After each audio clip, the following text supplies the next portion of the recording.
Hello students, good morning students.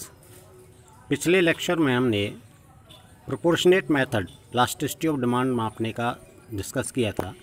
आज हम करेंगे टोटल एक्सपेंडिचर और टोटल आउटले मेथड। इस मेथड को डॉक्टर मार्शल ने इवोल्व किया था और इस मेथड के अकॉर्डिंग क्या है, method of to measure elasticity of demand. Under this method, to measure elasticity of demand, one find out how much and in what direction total expenditure changes as a result of change in the price of commodity।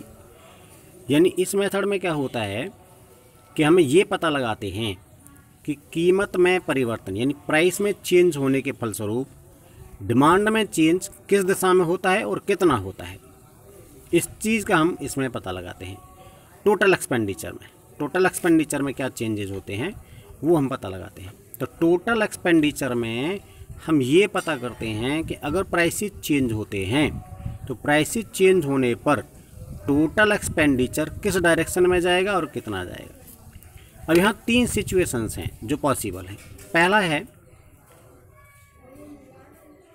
Demand elasticity of demand is unitary यानी इकाई लोच।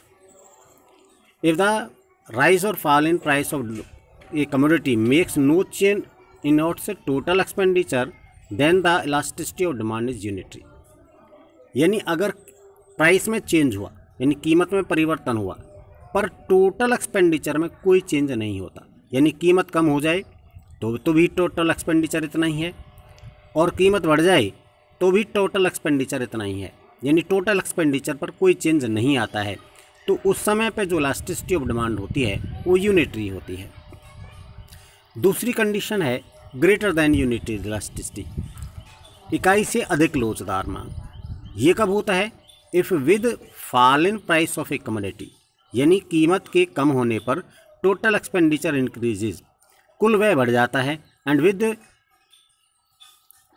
Rise in its price, और कीमत के बढ़ने पर total expenditure decreases, then demand for the commodity is greater than unitary elasticity. यानी कीमत के बढ़ने पर कुल व्यय कम हो जाए और कीमत के कम होने पर कुल व्यय बढ़ जाए, यानी कीमत में और टोटल एक्सपेंडिचर में अपोजिट रिलेशन हो, नेगेटिव रिलेशन हो, तो उसे हम क्या कहते हैं? ग्रेटर दैन यूनिटरी इलास्टिसिटी कहते हैं, यानी इकाई से अधिक लोचदार मांग कहते हैं।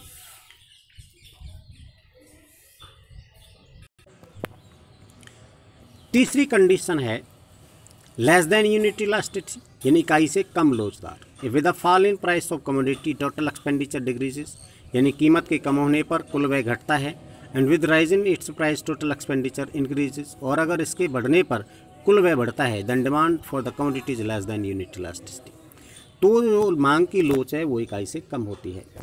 तो अगर इनमें यानी कीमत में और कुल व्यय में सीधा संबंध होता है, डायरेक्ट रिलेशन होता है, पॉजिटिव रिलेशन होता है, तो उसे हम लेस देन यूनिटरी इलास्टिसिटी की सिचुएशन कहते हैं। तो ये तीन कंडीशन है। अगर कोई भी चेंज नहीं आता है कीमत के चेंजिंग से टोटल एक्सपेंडिचर में, तो इलास्टिसिटी ऑफ डिमांड जो होती है वो यूनिटरी होती है। अगर नेगेटिव रिलेशन पाया जाता है तो ग्रेटर देन, और अगर पॉजिटिव रिलेशन पाया जाता है, डायरेक्ट रिलेशन होता है, तो लेस देन यूनिटरी डिमांड होती है। इसको आप टेबल से समझ सकते हैं। ग्रेटर देन यूनिटी इकाई से अधिक, तो आप देख रहे हैं दो इसमें एरो लगाए हैं, प्राइस और टोटल एक्सपेंडिचर। प्राइस जब अप होते हैं तो टोटल एक्सपेंडिचर डाउन, और जब प्राइस डाउन होता है तो टोटल एक्सपेंडिचर अप हो जाता है, यानी नेगेटिव रिलेशन है। तो greater than unity price up हुए या डाउन हुए, लेकिन आप देख रहे हैं टोटल एक्सपेंडिचर पर कोई चेंज नहीं आता है। अब तो यहाँ कोई चेंज नहीं आया, तो इसका मतलब है यूनिटरी। उसके बाद है लेस देन। आप देख रहे हैं यहाँ जब प्राइस अप होते हैं तो टोटल एक्सपेंडिचर भी अप हो जाता है, और ये डाउन होते हैं तो ये भी डाउन हो जाता है। तो इसका मतलब है कि पॉजिटिव रिलेशन है, एक ही दिशा में चल रहे हैं, दोनों सेम डायरेक्शन में जा रहे हैं, तो ये लेस देन यूनिटी है। तो डायरेक्शन से हमें पता चल जाता है कि कौन सी डिमांड इलास्टिसिटी ऑफ डिमांड है। अगर नेगेटिव है तो ग्रेटर देन इलास्टिसिटी, और डायरेक्ट या पॉजिटिव है तो लेस देन यूनिटी, और अगर कोई चेंज नहीं हो रहा है तो ऐसी अवस्था में हमारे पास जो इलास्टिसिटी ऑफ डिमांड होती है वो यूनिटी होती है। इसको आप दूसरे तरीके से फिर देख सकते हैं। यहाँ आप पहली सिचुएशन देखिए, ये सिचुएशन में प्राइस ऑफ गुड्स 2 है और क्वांटिटी 4 है और टोटल एक्सपेंडिचर 8 है। दूसरी कंडीशन में प्राइस ऑफ इलास्टिसिटी 1 है, क्वांटिटी बढ़कर 8 हो गई और टोटल एक्सपेंडिचर भी 8 हुआ, यानी कोई चेंज नहीं हुआ, तो इलास्टिसिटी ऑफ डिमांड यूनिटरी यानी 1 के बराबर है। दूसरी कंडीशन में आप देखेंगे कि जो प्राइस ऑफ गुड्स हैं वो 2 हैं और क्वांटिटी 4 है और टोटल एक्सपेंडिचर 8 है। दूसरी यहाँ आगे चल के जब प्राइस ऑफ गुड्स कम हुए तो क्वांटिटी बढ़ गई, बढ़कर 10 हो गई और टोटल एक्सपेंडिचर भी 10 हो गया, यानी एक्सपेंडिचर इंक्रीज़ हो गया। एक्सपेंडिचर इंक्रीज़ हो गया तो ये ग्रेटर दैन यूनिटरी इलास्टिसिटी है। उसके बाद सी कंडीशन में आप देखेंगे कि प्राइस जो हैं गुड्स के 2 हैं, क्वांटिटी 3 है और टोटल एक्सपेंडिचर 6 है। जब प्राइस कम हुए तो वो क्वांटिटी बढ़ी तो सही, 4 हो गई और टोटल एक्सपेंडिचर भी 4 है, तो यहाँ टोटल एक्सपेंडिचर डिक्रीज़ हुआ, पहले 6 था अब 4 हो गया और ये लेस देन यूनिटरी डिमांड है। तो ये आप देख रहे हैं कि ये रिलेशन डायरेक्शन पर डिपेंड करता है। अब इसे आप डायग्राम के माध्यम से देखेंगे। ज़रा इस डायग्राम में आप देखेंगे कि OX अक्ष पर आपने टोटल एक्सपेंडिचर लिया है और OY अक्ष पर जो है वो प्राइसेस लिए गए हैं। आपका जो TE है यानी T आपका पॉइंट यहाँ है, यहाँ से और यहाँ तक, ये टोटल एक्सपेंडिचर कर्व है और इसमें आप देख रहे हैं कि 3 हिस्से बने हुए हैं, एक A से B तक ये वाला, दूसरा B से C तक और तीसरा है C से D तक।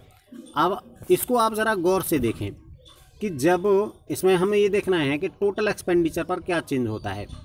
टोटल एक्सपेंडिचर पर चेंज देखेंगे आप, जब आपके प्राइस OP हैं तो टोटल एक्सपेंडिचर PD है। जब आपके प्राइस OP हैं तो टोटल एक्सपेंडिचर PD है और जब ये कीमत बढ़कर प्राइस बढ़कर OM हो जाती है, OM तक हो जाती है, तो एक्सपेंडिचर भी बढ़कर MC हो जाता है, यानी प्राइस बढ़ने पर एक्सपेंडिचर बढ़ गया, सेम डायरेक्शन में जा रहे हैं। तो ऐसी अवस्था में जो हमारा ये इलास्टिसिटी ऑफ डिमांड है वो लेस देन 1 होगा, लेस देन 1। फिर आगे चल के देखिए आप, दूसरी कंडीशन है B से C तक, तो यहाँ आपकी पहली कीमत है OM, इस पर टोटल एक्सपेंडिचर MC है।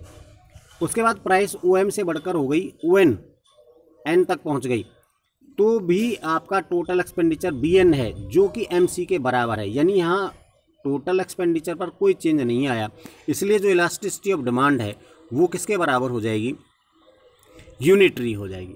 और आगे चलेंगे आप तो O से N जब कॉस्ट है आपकी तो टोटल एक्सपेंडिचर BN है, और जब कॉस्ट बढ़कर ON से OR हो जाती है तो एक्सपेंडिचर कम होकर RA हो जाता है, यानी BN से RA कम हो जाता है, विपरीत दिशा में गए, कॉस्ट बढ़ी और कॉस्ट बढ़ने से हमारी जो डिमांड है टोटल एक्सपेंडिचर है वो कम हो गया।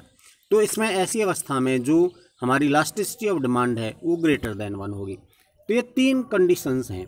इन 3 कंडीशंस में आप देख रहे हैं कि पहली कंडीशन C से D तक है, दूसरी C से B तक है और तीसरी B से A तक है। और इनमें यही दिखाया गया है कि जो कंडीशंस हैं वो कॉस्ट और एक्सपेंडिचर, टोटल एक्सपेंडिचर के बीच रिलेशन को इंडिकेट करते हैं।